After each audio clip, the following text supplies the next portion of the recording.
16年前，无6级风灾，南回公路受灾是真严重。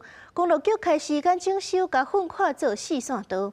6年前，台东境内的南回公路才完工通车。不过今年7月大雨加上风台，大鸟路段就北个车道就又搁崩落，可能要1年才修理好势。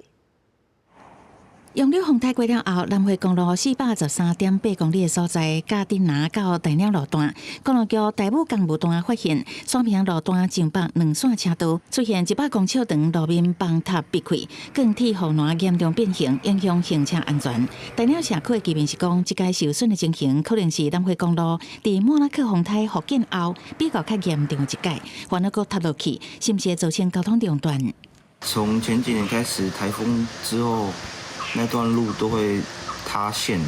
公路局台务工务段表示，目前先锋上北的车道调拨路南2线车道，提供双向通行。不过因为崩塌的地点真挖山坪，7月份连续强降雨，也有杨柳风台大水后，山区干水量真悬，造成路基刷起大水冲蚀崩塌。要完全修理好，爱先做排水工程，再去修理路，可能都要开1年的时间。短期的作为的话，我们希望来加固。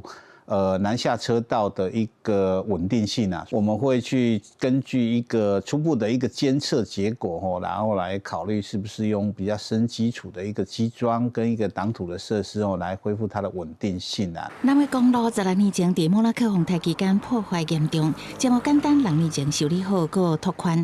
台务工路段是讲会尽全力维持畅通，不过出来9月底至10月拢有连续假期，呼吁用路人经过大鸟路段一定要照道路缩减漂值的指示，小心通过。